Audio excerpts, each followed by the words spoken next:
Allez, salut à tous, c'est Kazeyer. Alors aujourd'hui, nouvelle vidéo avec un nouveau concept, mais avant, je voulais faire une petite pub pour la dessinatrice qui a fait les chibis de la chaîne. J'en avais déjà fait une pub dans la dernière vidéo, mais je me suis malheureusement trompé dans l'orthographe de son pseudo. Donc son pseudo c'est capitaine.po sur Instagram, d'ailleurs je mets le lien dans la description, cliquez sur le lien pour être sûr de tomber sur la bonne personne.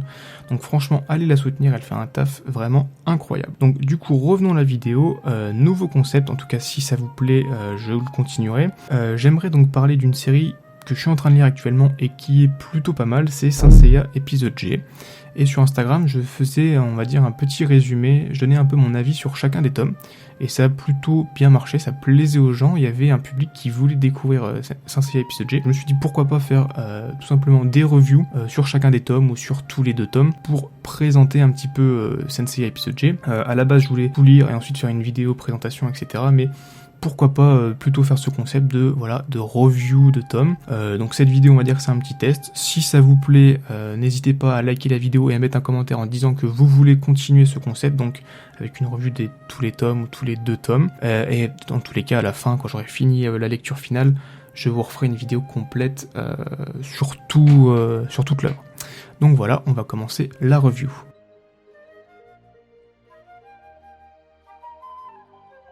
Alors ce premier tome de Saint Seiya épisode G, déjà il faut savoir, comme tous les premiers tomes d'une nouvelle série, c'est un tome vraiment, on va dire, de présentation. Il va introduire l'univers, les personnages, etc. Alors malgré que ce soit issu d'une licence qui existe déjà, puisque c'est une préquelle à Saint Seiya, ça j'ai oublié de le dire, Saint Seiya épisode G c'est une préquelle à Saint Seiya, ça se passe à peu près je crois 6 ans avant. Donc l'histoire va s'en centrer sur les Chevaliers d'Or et notamment Ayolia, et le parti pris de l'auteur ça va être de tout réexpliquer, on va dire, l'univers et les concepts de Saint Seiya, ce qui est plutôt bien, puisqu'en fait, vu que c'est une préquelle, les gens n'ont pas forcément lu le manga de base, surtout qu'en plus, vu que c'est une préquelle, ça se passe avant, donc l'ordre chronologique, on va dire, ce serait mieux de lire épisode G et ensuite Saint Seiya. Donc l'auteur a tout simplement décidé de faire un premier tome introductif en expliquant les différents concepts, en rappelant ce que c'est un saint, un chevalier d'or, etc., le cosmos, et ça c'est plutôt cool. Le parti pris ensuite du manga, bien sûr, comme je l'ai dit, c'est de se centrer sur les chevaliers d'or, et notamment sur différents combats qu'ils vont devoir mener, et en se focalisant plus particulièrement sur un chevalier d'or, donc Ayolia du Lion. Et l'histoire commence donc directement sur lui, qui est envoyé dans une mission, on va dire, un petit peu spéciale, puisqu'il doit aller dans une centrale nucléaire qui est prise en otage par un terroriste. Et ça, c'est un des grands points forts, on va dire, de cette œuvre, c'est que on va voir les Chevaliers d'Or et les Chevaliers en général dans un autre contexte que le Sanctuaire, vraiment voir l'impact qu'ils ont sur le monde réel, sur la vie des gens, des nations, etc. Et on apprend, grâce à épisode G, que tous les États du monde connaissent le Sanctuaire, et en plus, alors je vais pas dire sont sous la domination, mais considèrent le Sanctuaire comme un état, on va dire, supérieur, un état d'autorité supérieur au leur, puisque quand Ayolia va arriver, il y a déjà on va dire un agent spécial américain qui est sur place pour gérer la situation, et quand il va voir que c'est un enfant, il va dire mais pourquoi on envoie un enfant, on le vire, enfin aucun enfant sur le terrain dans un truc radioactif, enfin il va pas venir, et on va dire les généraux qui sont présents sur place vont lui dire si t'inquiète, l'ordre il vient d'un truc très très haut qui est au-dessus des États-Unis, donc le gars va venir. Et donc ici, ce premier chapitre, on va dire, va vraiment permettre l'introduction de tous les concepts. Donc on va, au travers d'Ayolia, qui est encore un jeune garçon, expliquer les concepts du cosmos, expliquer le concept des armures, expliquer le concept des Saints, notamment en passant via cet agent secret donc qui s'appelle Jack Black, je sais, j'ai un petit trou de mémoire, en tout cas Monsieur Black. C'est à travers lui, tout simplement, on va expliquer les différents concepts, puisque lui ne connaît rien, et en gros dans ce chapitre, toutes les bases sont posées. On va expliquer ce que l'auteur va vouloir développer dans son œuvre, donc déjà la relation entre Ayolia et les autres chevaliers d'or, mais surtout la psychologie d'Ayolia. Dès le début, en fait, on va se rendre compte que le terroriste qui a pris en otage, on va dire, la centrale nucléaire, en fait, c'est un ancien chevalier, ou un apprenti chevalier qui n'a pas réussi à avoir d'armure, donc il y a quand même une formation, quand même une puissance, on va dire, et il va tuer donc Joe Black ou Jack Black, ou John Black, je crois, John Black, sous les yeux d'Ayolia, et en fait, c'est pas qu'il va le tuer, c'est plutôt qu'il va essayer de tuer Ayolia, et John Black va protéger tout simplement Ayolia, et Ayolia va pas comprendre le geste tout de suite de cet homme, parce que Aeolia c'est un chevalier, il se doutait que l'attaque qu'il allait subir, ça allait pas lui causer beaucoup de dommages, surtout qu'il portait son armure d'or. Alors que l'autre, John Black, il a risqué sa vie, d'ailleurs il en est mort, juste pour protéger Aeolia. Et ça va le faire totalement changer, on va dire, un petit peu sa mentalité, puisqu'il était un peu en mode je viens mais je m'en fous complet en fait tout simplement de la mission. Et ça va lui faire un peu comprendre qu'il y a des gens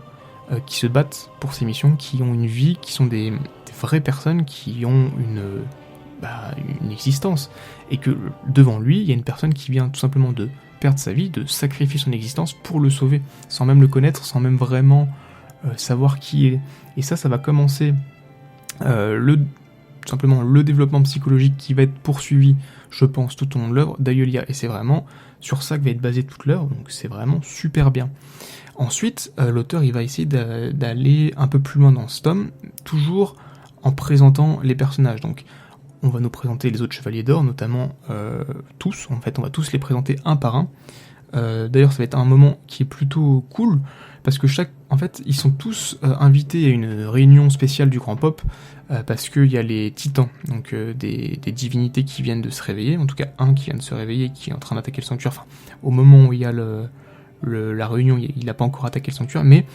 le Grand Pop sait qu'il y a une menace, et du coup il va faire venir tous les chevaliers d'or, qui vont être présentés un par un, et en gros ils vont être présentés selon leur ordre d'arrivée. Du coup on va pas vraiment dire lui c'est tel chevalier, il fait ça, c'est lui qui va se présenter de lui-même, mais pas en disant voilà je suis Aldébaran du chevalier du taureau, mais les autres vont l'interpeller pour qu'on sache que c'est Aldébaran, et en fonction de comment il va leur répondre, on va comprendre la personnalité d'Aldébaran, qui est un gros bonhomme costaud, un peu rude mais qui a l'air gentil, Shura qui fait vraiment un personnage très pour la justice, très sympathique, on va avoir Milo qui est un petit peu enfantin, Camus qui est égal à lui-même, très glacial, etc. Desmas qui est complètement fou, et ça va permettre d'introduire tous les différents chevaliers d'or, en montrant très rapidement la personnalité qu'on connaît déjà dans Senseiya, et surtout ça nous montre qu'on va aller plus loin là-dedans. On va voir un peu plus de leur personnalité, de leur background, comment ils ont évolué d'épisode G sûrement jusqu'à Senseiya, et ça c'est vraiment un point super important pour les gens qui veulent du background sur les Gold. Je vous invite vraiment à lire Senseiya épisode G, même dans le tome 1 on apprend pas mal de trucs, surtout que à la base Senseiya épisode G c'est canon. Kurumada a expliqué que Senseiya épisode G c'était son préquel, le préquel de son manga, un petit peu comme un Star Wars épisode 1 et le préquel de la saga Star Wars. Donc vraiment, alors aujourd'hui la canonicité de Senseiya G c'est un petit peu remis en question, on va dire, parce qu'il n'y a aucun élément qui est repris dans les autres suites de Kurumada, notamment dans Next Dimension, et pas mal d'éléments d'épisode G font un petit peu erreur par rapport au manga, beaucoup d'incohérences. En tout cas à la base c'était canon, donc on peut supposer que le développement des personnages est plutôt cohérent. Donc après cette présentation, on va dire des Gold, ou un petit peu avant pour certains personnages, on va voir d'autres personnages, notamment des servants d'Aeolia, des personnages très importants qui sont les apprentis chevaliers qui n'ont pas réussi à obtenir d'armure, notamment Galan qui est devenu un servant d'Aeolia, qui le protège un petit peu, qui est un petit peu son mentor. Donc tout ça va être dans les premiers chapitres pour présenter vraiment l'œuvre en globalité. Donc personnellement je trouve que c'est une très bonne présentation, ça met bien l'eau à la bouche, ça lance bien l'histoire, on comprend les enjeux très vite du manga, que ça va être une guerre contre des titans, on comprend très vite qu'on va vraiment s'occuper que des chevaliers d'or, et qu'on va suivre notamment Aeolia, mais aussi ses interactions avec les autres chevaliers, notamment le fait que la plupart des chevaliers d'or ont participé à la mort de son frère, qui est considéré comme un traître, et d'ailleurs, ça c'est une partie qui est super intéressante du manga, Aeolia vit très mal le fait que son frère ait été un traître, et les autres Gold, du coup, ont du mal à intégrer Aeolia dans leur cercle des Gold. Et ça c'est vraiment une thématique qui va être développée au fil des tomes, et c'est vraiment un superbe aspect. Donc voilà, ça c'est pour le résumé de l'histoire donc, du premier tome, un tome très introductif, qui vraiment prend le lecteur par la main en lui montrant bien les différents concepts, en lui expliquant bien les différents enjeux, ce qui va se passer, de quoi on va parler, de qui on va parler, qui est qui, etc. Donc là-dessus, c'est vraiment super pour les nouveaux venus qui ne connaissent pas Senseiya ou qui ont un petit peu oublié. Ça apporte plein de choses, plein d'éléments pour qu'on puisse facilement comprendre. Après, le deuxième aspect, c'est l'aspect, on va dire, découpage, graphisme du manga qui fait pas mal polémique, parce qu'on va le dire, le style de dessin est plutôt particulier. Alors en lui-même, le style est plutôt beau, plutôt propre, les décors sont vraiment superbes. Par contre, il y a vraiment un gros fouillis dans les combats. L'action, elle est vraiment illisible, mais vraiment, c'est très compliqué de savoir où est la tête du personnage, qui frappe qui, qu'est-ce que c'est comme attaque, qu'est-ce que c'est comme effet. Il y a plein d'onomatopées, des kaboum, des on comprend pas grand-chose. Très honnêtement, c'est vraiment une très grosse déception dans le premier tome et aussi dans le deuxième tome. On comprend pas l'action. Les combats sont vraiment très très bouillants. Pourtant, la chorégraphie globale du combat est bonne, mais l'exécution, les dessins, c'est beaucoup trop brouillon. Et je sais très bien que beaucoup de personnes ne veulent pas lire épisode G à cause de ça. Mais je préfère vous prévenir, c'est vraiment les 2 premiers tomes qui sont comme ça. Par la suite, ça devient beaucoup plus clair, beaucoup plus lisible, et puis on s'habitue un petit peu aussi au style de l'auteur, et du coup c'est beaucoup plus facile de rentrer dans l'histoire et de suivre les combats. Donc accrochez-vous pour le premier tome. De toute façon, il y a beaucoup d'éléments introductifs, donc dans tous les cas, même si le dessin avait été beau, il faudrait s'accrocher. Continuez de vous accrocher pour le deuxième tome, d'ailleurs on en reparlera plus tard si ce concept de vidéo vous plaît, mais je vous garantis que par la suite, les dessins seront plus un problème, ça va être vite réglé. Donc si je pouvais, on va dire, conclure globalement sur ce chapitre, sur ce tome, pardon, c'est un vraiment très bon tome d'introduction, un super tome qui permet vraiment d'appréhender les personnages, les différents concepts qu'on veut tout simplement développer dans l'œuvre, que l'auteur veut développer.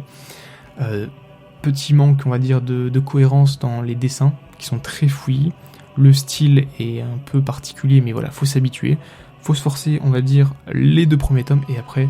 voilà, c'est que du régal, c'est vraiment super top. Donc voilà, si vous avez aimé cette vidéo, je vous invite à le dire dans les commentaires, tout simplement pour savoir si je continue ce type de review, on va dire tome par tome, ou 2 tomes par 2 tomes. Et voilà, si ça vous a plu, dites-le. Et sur ce, je vous dis à la prochaine. Ciao tout le monde.